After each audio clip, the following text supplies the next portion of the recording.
ध्यानाभ्यास के लिए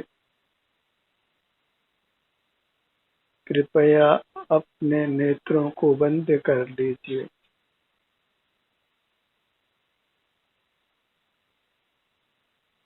सुखी होने के लिए हमें अंतर्मुख रहना है। बहिर्मुखता ही महान दोष है, वही सर्व दोषों का मूल है। मूल को जीवित रखकर अन्य दोषों को मिटाया जाए तो वे पुनः पुनः उत्पन्न हो जाते हैं।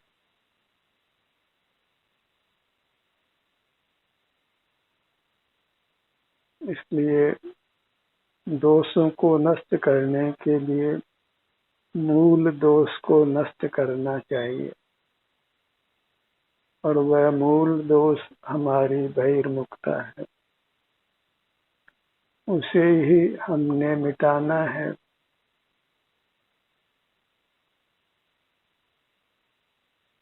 और जब हम स्वयं ही दोषी हैं तो अन्य के दोषों को देखने का हमारा कोई अधिकार नहीं है। हम अपने ही दोषों को देखें और उनको मिटाएं, यही हमारा अधिकार है, कर्तव्य है।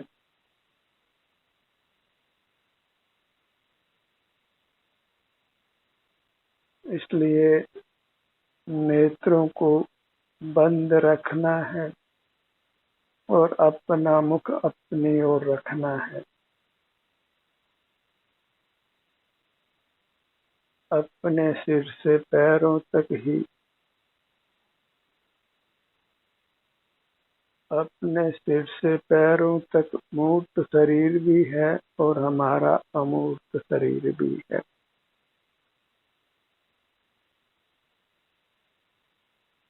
जिस शरीर में सुख दुख होता है वह हमारा अपना अमूर्त शरीर है,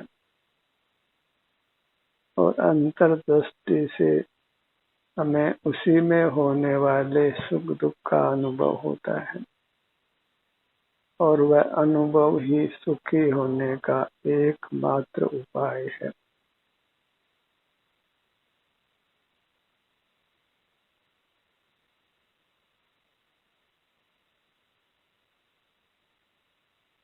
जो सुख की कामना है तो अपने सन्मुख रहिए, अंतर्मुख रहिए।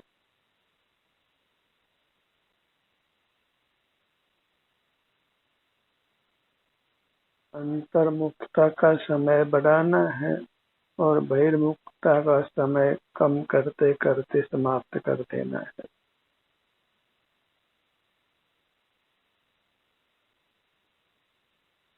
अपने ही शरीर का एहसास करते हुए रहिए। अपनी दृष्टि को अपने सिर से पैरों तक फैलाइए।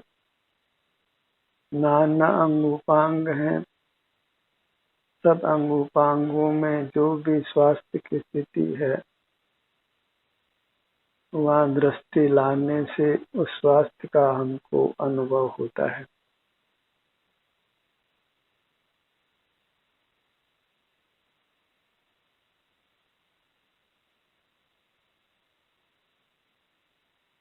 या तो हम स्वयं ही अपने अंगोपांगों पर ध्यान लाएं, या फिर जो ध्यान का निर्देश देता है अपने अंगों का नाम लेता है और उन अंगों पर अपना ध्यान लेने के लिए निर्देश देता है, तो उस निर्देश की अनुपालना कीजिए।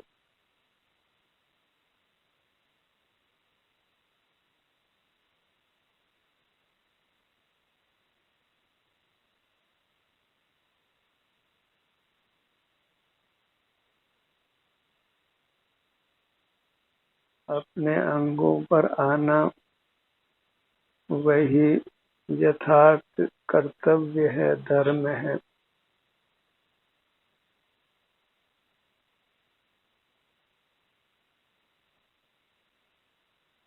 अपने ध्यान को अपने सिर के भाग पर लाइए।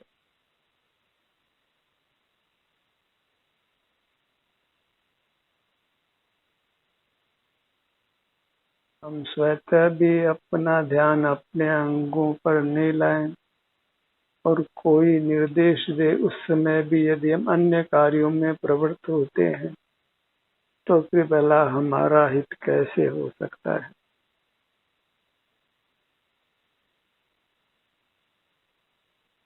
या तो स्वतः करें या परोपदेश से करें, ये काम तो करना ही है, अन्यथा दुखों से निवृत्त होना संभव नहीं है।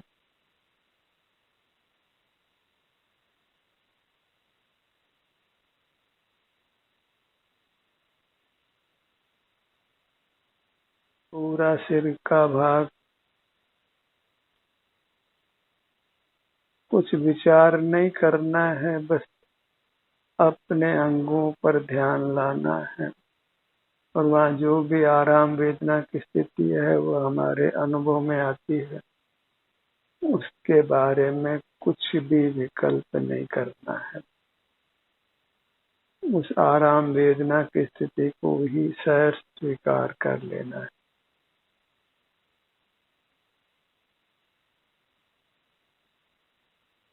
और इससे आप सब राग द्वेष आदि से मुक्त होते हैं। क्रोध से, मान से, माया से, लोभ से, आश्य, रति, अरति, शोक, भय, विभुषा, स्त्री वेद, पुरुष वेद, नपुंसक वेद, इन सब दोषों से आप मुक्त होते हैं। अपने आप को कसायों से मुक्त कर लेना और वीतराग रहना, वही एकमात्र निर्बंध होने का उपाय है, स्वस्थ और सुखी होने का उपाय है।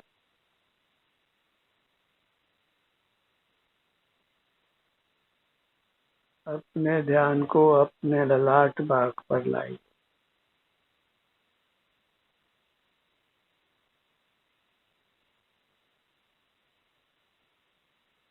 जीव अंतरंग में देव स्वरूप है, इसलिए उसका हर अंग, हर उपांग दिव्य है।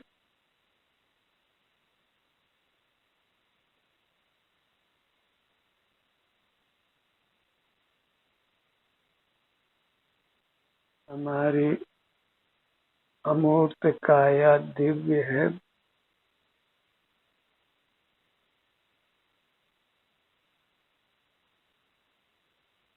अपने ध्यान को भ्रू मध्य पर लाइए।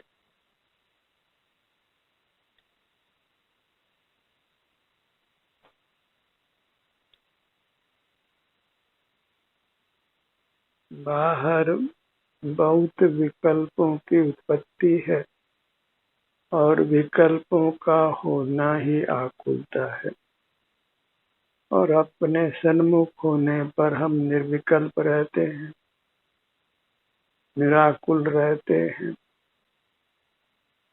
उत्तम स्वास्थ्य को प्राप्त करते हैं। अपने सन्मुख रहना ही स्वास्थ्य की गारंटी है, सुख की गारंटी है, और इस काम को हम अत्यंत स्वाधीनता से कर सकते हैं।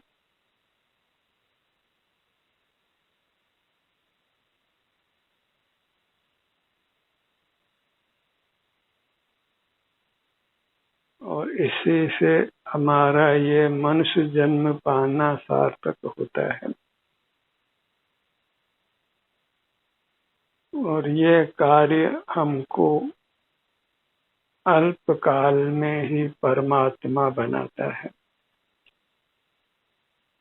संसार में जन्म मरण करते हुए कब तक दुख पाना है। आज दुख नहीं है तो कल दुख आएगा, क्योंकि संसार में सदा कोई भी सुखी नहीं रह सकता है, एक भी अपवाद नहीं है। संसार नाम ही दुखों का है। संसार में रहकर सुखी रहने की कल्पना करना वृथा है। बाहर के सुख साधनों को जुटाकर भी कोई भी जीव सुखी नहीं हो सकता है, आकुलता में ही जीता है, भले वह उस आकुलता को स्वीकार नहीं करे।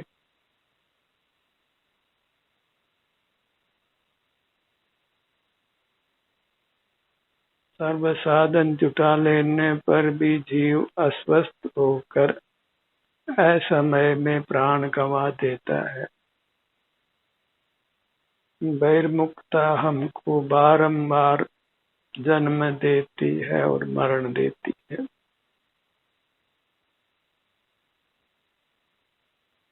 अपने ध्यान को अपने बाएं नेत्र पर लाइए। सने सने ही अंतर्मुख रहने का अभ्यास बढ़ता है, बशर्ते कि हमको अंतर्मुख रहने का लक्ष्य हो, भावना हो, चाह हो।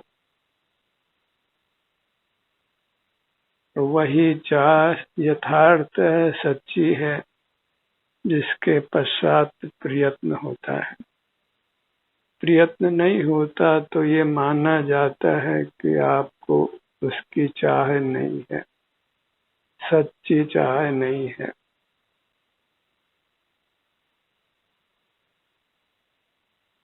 इफेक्टिव डिजायर होनी चाहिए।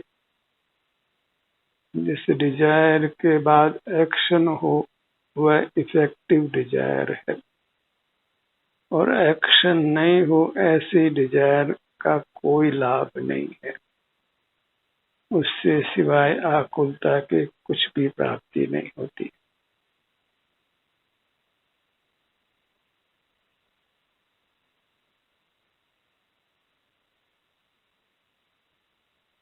प्रयत्न करने का वादा बर नहीं करना है, प्रयत्न करना है।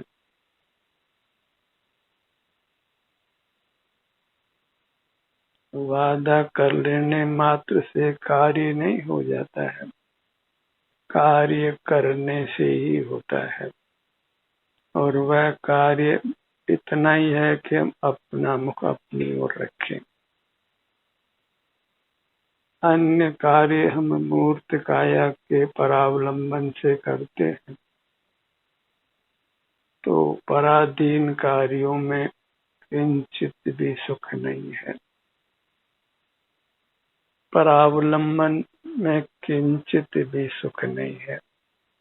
स्वावलंबन की दशा ही सुख का कारण है, और वह स्वावलंबन नेत्रों को बंद कर अपना मुख अपने सिर से पैरों तक रखना है। यही एकाग्रता है, और बहिर्मुख रहना ही अनेकाग्रता है। जो एकाग्र नहीं है, अपने अग्र नहीं है, वही अनेकाग्र है। एकाग्रता सदा काल मोक्ष का मार्ग है, और अनेकाग्रता सदा काल संसार का मार्ग है। और एकाग्र शब्द का सही अर्थ कीजिए। एक का अर्थ स्वयं है, अग्र माने मुख, स्वयं के और मुख रखना, वही एकाग्रता है। बहिर्मुख रहकर एकाग्रता नहीं होती, अनेकाग्रता ही होती। हम अपने सन्मुख नहीं रहते, वही अनेकाग्रता है। नाना पदार्थ हमारे उपयोग के विषय बनते हैं, हम स्वयं ही अपने उपयोग से रहित रहते हैं। अपना ही संवेदन नहीं करते, स्मरण नहीं करते।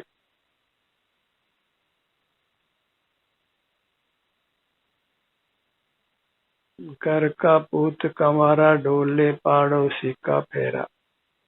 पर को तो उपयोग का विषय बनाते हैं, और अपने को ही उपयोग का विषय नहीं बनाते। और अपने पूत के विवाह से हमारे घर बहू आती है, पड़ोसी के यहाँ फेरा लगने से हमारे यहाँ बहू नहीं आती।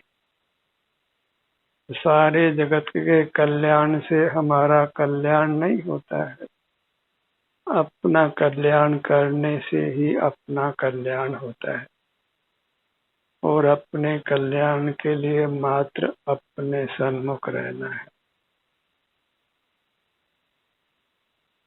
अपने ध्यान को अपने दोनों नेत्रों पर लाइए, नेत्र युगल।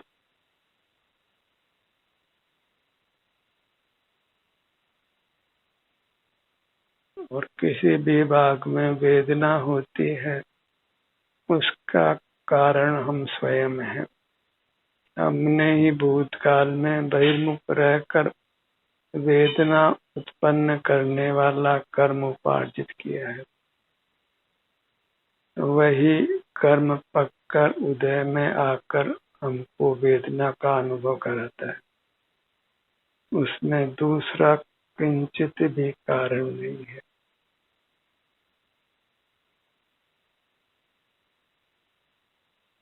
अपने दोनों कान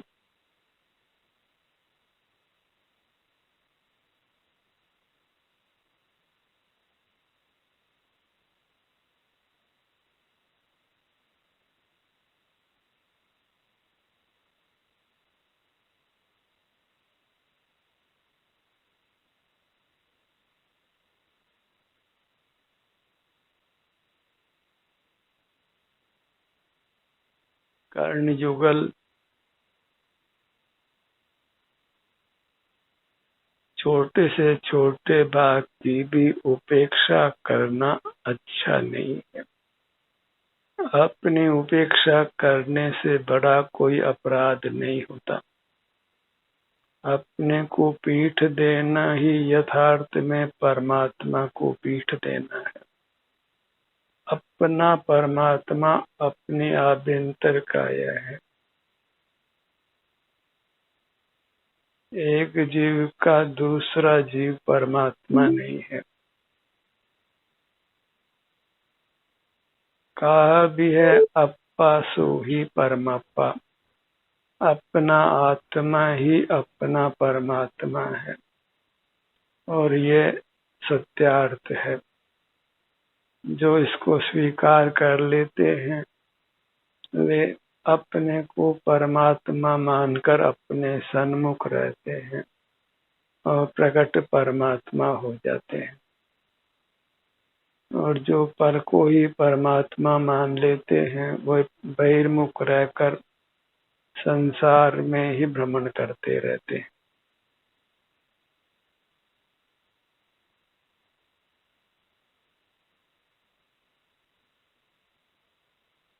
लोक में परदेव के दर्शन का ही चलन है। अपने आत्मा को देव मानकर उसका दर्शन करना अर्थात अनुभव करना जो वास्तविक देव दर्शन है, उसका चलन नहीं है। और वह इस कलिकाल का दुर्भाग्य जानो।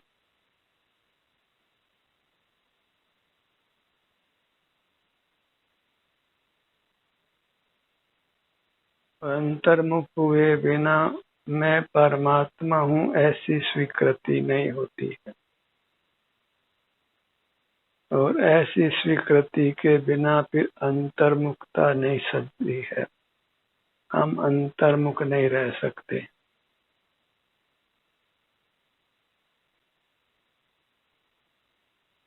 अपने ध्यान को अपने नथुनों पर लाइए।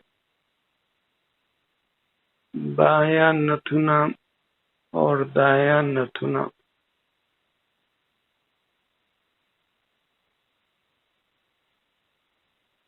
श्वसन संस्थान को गहराई से अनुभव में लीजिए। नथुनों के अग्रभाग से पेट के भाग तक।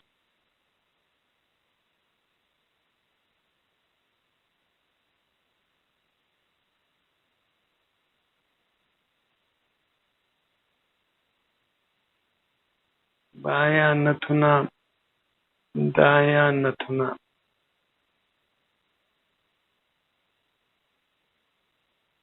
एक साधे सब सदे, सब साधे सब जाए। आप अंतर्मुख होते हैं तो सब धर्म पल जाते हैं। जितने भी लोक में धर्मों के प्रकार हैं वे सब अपने सन्मुख होने में गर्वित हो जाते हैं।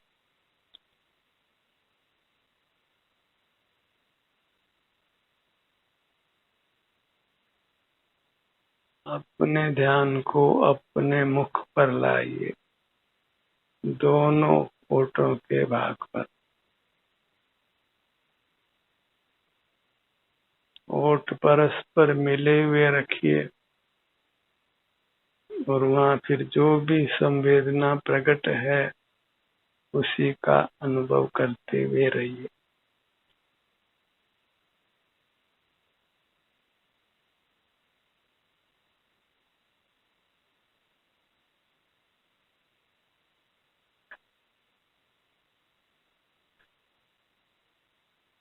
दोनों गालों का भाग, बायां गाल दायां गाल, दोनों गाल एक साथ।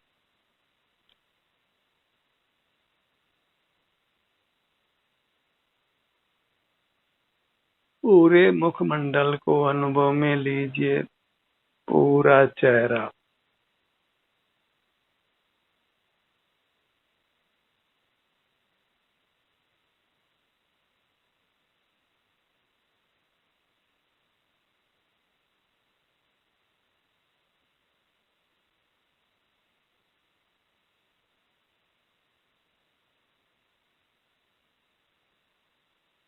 अपने ध्यान को अपनी दंत पंक्ति पर लाइए।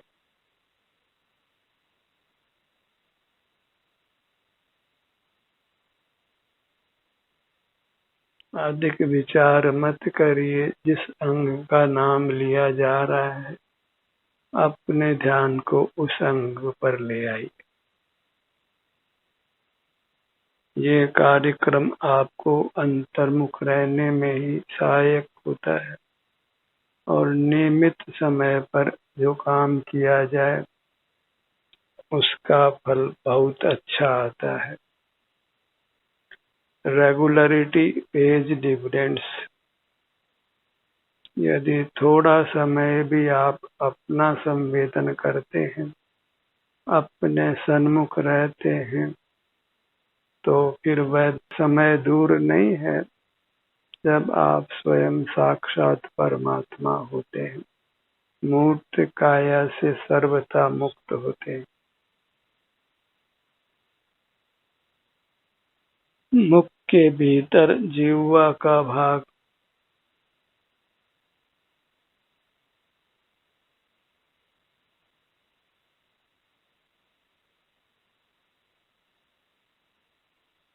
अपने सन्मुख होने से ही अपनी शुद्धि होती है, आत्म शुद्धि होती है।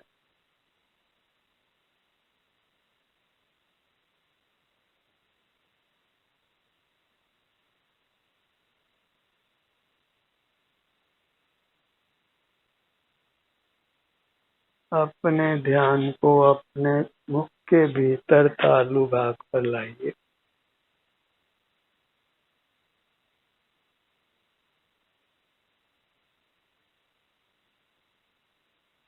टुड्डी भाग पर आइए।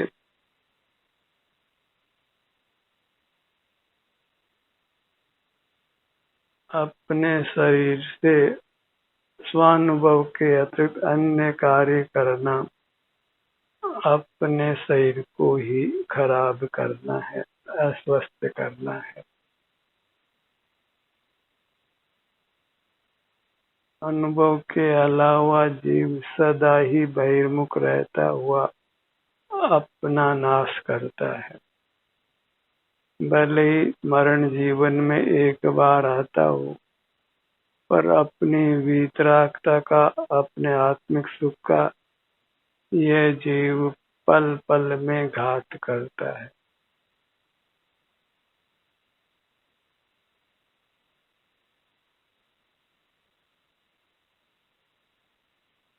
कंठ का भाग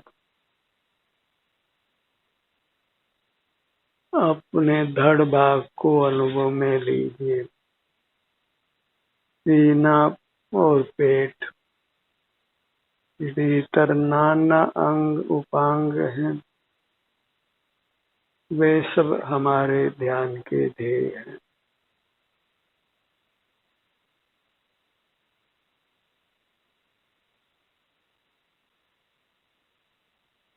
दोनों भुजाएं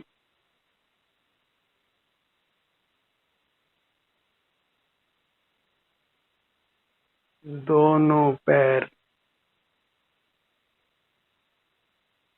यही हुआ परमात्म दर्शन, आत्म दर्शन। दर्शनम देव देवस्य दर्शनम पापनाशनम, दर्शनम स्वर्ग सोपानम, दर्शनम मोक्ष साधनम। आत्म दर्शन ही देव दर्शन है, और यह देव दर्शन अपने सन्मुख होकर शांति को भोगना है।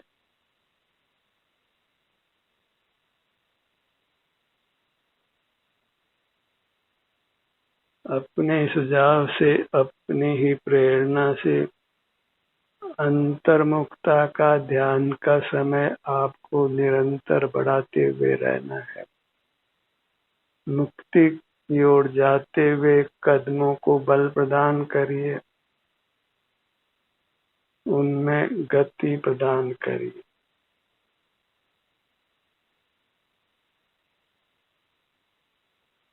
ध्यानाभ्यास का ये सत्र यहीं समाप्त होता है।